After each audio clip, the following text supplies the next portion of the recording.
ಯಾವುದೋ ದಾಖಲೆಗಳನ್ನ ಮುಗಿಬೇಕು ಅಂತ ರಾಜಕೀಯ ಮಾಡಲಿಲ್ಲ. ಕಾಕ್ತಾಳೀಯ ಬಂದಿದೆ ಅಷ್ಟೇ.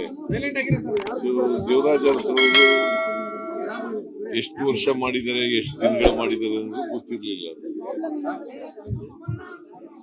ಇವತ್ತು ದೇವರಾಜ ಅರಸರವರ ಜನರ ಆಶೀರ್ವಾದದಿಂದ ಅದನ್ನ ಮುರಿತಕ್ಕಂತ ಅವಕಾಶ ಸಿಕ್ಕಿದೆ ನನಗೆ. ಸಮ ಮಾಡ್ತಕ್ಕಂಥ ಅವಕಾಶ ಸಿಕ್ಕಿದೆ. ನಾಳೆ ಆದ್ರೆ ಅದು ಬ್ರೇಕ್ ಆಗುತ್ತೆ.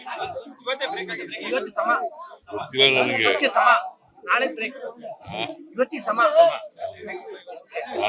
ಆಗುತ್ತೆ. ಇದು ಪರಿಪೂರ್ಣ ಅವಧಿ ಮುಗಿಸ್ಬಿಟ್ಟು ಮತ್ತೊಂದು ದೊಡ್ಡ ಇತಿಹಾಸ ಸೃಷ್ಟಿ ಮಾಡ್ತೀರಾ? ಇದು ಪರಿಪೂರ್ಣ ಅವಧಿ ಮುಗಿಸಿ ಇತಿಹಾಸ ಸೃಷ್ಟಿ ಮಾಡ್ತೀರಾ? ಅದು ಮತ್ತೆ ಹೈಕಮಾಂಡ್ ಅವರು ತೀರ್ಮಾನ ಮಾಡ್ತಾರೆ. ಹೈಕಮಾಂಡ್ ಅವರು ಯಾವಾಗ ತೀರ್ಮಾನ ಮಾಡ್ತಾರೆ ಅಂತ ಗೊತ್ತಿಲ್ಲ. ವಿಶ್ವಾಸ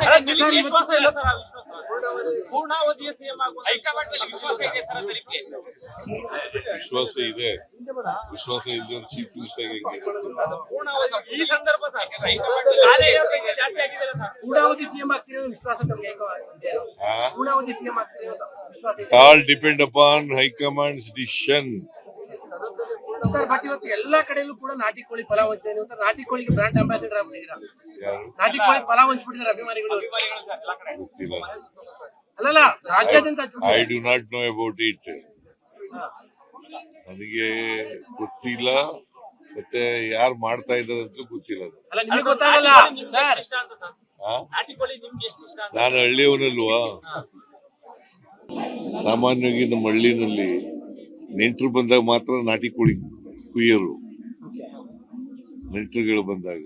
ಸೊ ಹಂಗಾಗಿ ನಾನು ನಾಟಿ ಕೋಳಿ ಮುದ್ದೆ, ರಾಗಿ ಮುದ್ದೆ, ನಾಟಿ ಕೋಳಿ ಇನ್ನು ಮಾಡ್ತಿದ್ದೆ ಮೊದಲು. ಈಗಿಲ್ಲ, ಈಗ ಕಡಿಮೆ. ಬಟ್ ಈಗ ನೀವು ನಾಟಿ ಕೋಳಿ ಬ್ರಾಂಡ್ ಅಂಬಾಸಿಡರ್ ಆಗ್ಬಿಟ್ಟಿದ್ದೀರಿ ಊಟಕ್ಕೆ. ಹಳ್ಳಿಯಿಂದ ಬಂದವರು ಬಹಳ ಜನ ಹಿಂಗೆ ಈ ತರ ನನ್ನ ರೀತಿನಲ್ಲೇ ಮಾಡ್ತಾರೆ. ನಾನು ಚೀಫ್ ಮಿನಿಸ್ಟರ್ ಆಗಿರೋದ್ರಿಂದ ಸ್ವಲ್ಪ ಜಾಸ್ತಿ ಪ್ರಚಾರ. ರಾಜಕಾರಣ ಖುಷಿ ಕೊಟ್ಟಿದೆ ಸರ್. ಎಷ್ಟು ವರ್ಷ ರಾಜಕಾರಣ, ಇಷ್ಟು ವರ್ಷದ ರಾಜಕಾರಣ ಖುಷಿ ಕೊಟ್ಟಿದೆ ಸರ್ ಅಂತ. ತೃಪ್ತಿ ಇದೆಯಾ? ಖುಷಿ ಇದೆಯಾ? ತೃಪ್ತಿ ಇದೆ. ಯಾಕಂದ್ರೆ ಜನರಿಗೆ ಕೆಲಸ ಮಾಡೋದೇ ಖುಷಿ. ರಾಜಕಾರಣ ಅಂದ್ರೆ ಏನು? ಬಡವರು, ದಲಿತರು, ಹಿಂದುಳಿದವರು, ಅವ್ರಿಗೆ ನ್ಯಾಯ ಕೊಡಿಸ್ಕೊಡ್ತಕ್ಕಂಥದ್ದು, ಅವ್ರ ಕೆಲಸ ಮಾಡ್ಕೊಡ್ತಕ್ಕಂಥದ್ದು. ಬಟ್ ಯಾವತ್ತಾದ್ರೂ ಅನ್ಕೊಂಡಿದ್ರ ಸರ್ ಈ ತರದೊಂದು ರೆಕಾರ್ಡ್ ಮಾಡಬಲ್ಲೆ ನಾನು ಒಬ್ಬ ಸಿದ್ದರಾಮಯ್ಯ ಬಂದ್ಬಿಟ್ಟು? ನಂಗೆ ಗೊತ್ತೇ ಇಲ್ಲ. ನಾನು ಬಹಳ ಹೆಚ್ಚಂದ್ರೆ ಒಂದ್ ಸಾರಿ MLA ಆಗ್ಬೇಕು ಅಂತ ಅನ್ಕೊಂಡಿದ್ದೆ. MLA ಆದೆ, ಆಮೇಲೆ ಅವಕಾಶಗಳು ಸಿಕ್ತು, ಮಂತ್ರಿ ಆದೆ, ಡೆಪ್ಟಿ ಚೀಫ್ ಮಿನಿಸ್ಟರ್ ಆದೆ, ಲೀಡರ್ ಆಫ್ ದಿ ಅಪೋಸಿಷನ್ ಆದೆ, ಮುಖ್ಯಮಂತ್ರಿನೂ ಆದೆ. ಹೀಗೆ ಅವಕಾಶಗಳು ಬಂದಿದ್ದಾವೆ, ಮಾಡಿದ್ದೇನೆ. ನೀವು ಮೈಸೂರಿನವರೇ, ಹಾಗಾಗಿ ಮೈಸೂರಿನಿಂದಲೇ ಈ ರೀತಿಯಾದ ದೀರ್ಘಾವಧಿಯ ಸಿಎಂ ಅಂತ ಹೇಳಿ ಒಂದು ದಾಖಲೆ ಮೈಸೂರಿಗೆ. ಅವರು ಮೈಸೂರಿನವರು, ನಾನು ಮೈಸೂರಿನವರು. ಆದ್ರೆ ಕಾಲ ಬೇರೆ ಬೇರೆ, ಕಾಲಘಟ್ಟ ಇದೆಯಲ್ಲ.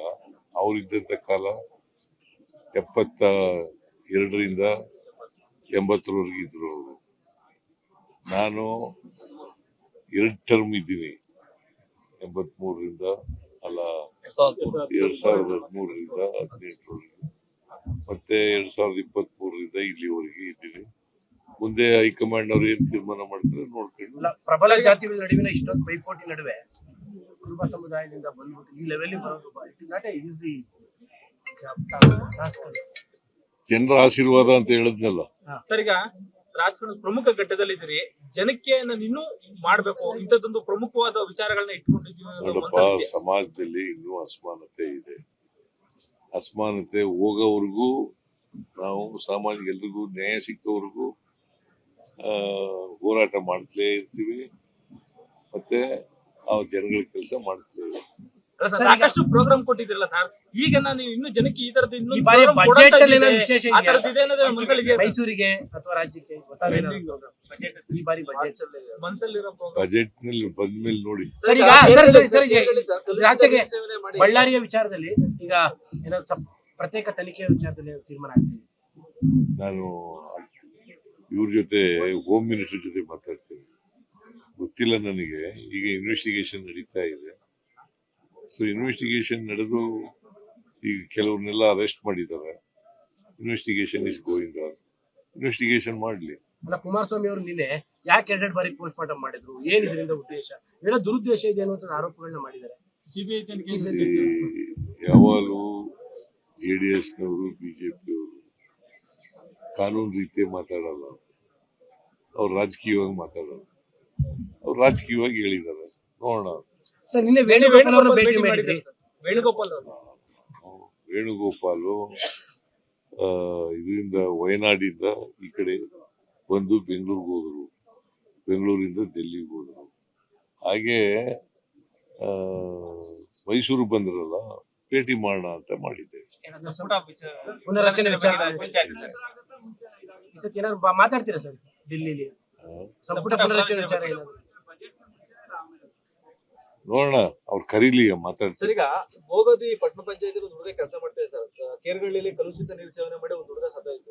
ಅದಕ್ಕೆ ನೀವು ಕೆಲಸ ಕೊಡ್ತೀನಿ ಅಂತ ಟ್ವೀಟ್ ಮಾಡಿ ರಿಲೀವ್ ಮಾಡಬೇಕು ಅಂತ ಏನೋ ಇದಾಗ್ತಿದೆ. ಡಿ ಹುಡುಗ ಸರ್, ನಮ್ಮ ಗಮನಕ್ಕೆ ತರ್ತಾ ಇದೀವಿ ವಿಚಾರ. ನೋಡೋಣ, ನಾನು ವಿಚಾರ ಮಾಡ್ತೀನಿ. Thank you. ಏಯ್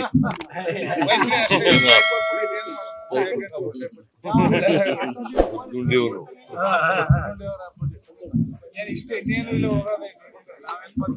ಥ್ಯಾಂಕ್ ಯು. ಲೇಟೆಸ್ಟ್ ಹಾಗೂ ಇಂಟ್ರೆಸ್ಟಿಂಗ್ ಸುದ್ದಿಗಳಿಗಾಗಿ ಬಾಸ್ ಟಿವಿ ಕನ್ನಡ ಚಾನೆಲ್ನ ಸಬ್ಸ್ಕ್ರೈಬ್ ಮಾಡಿ.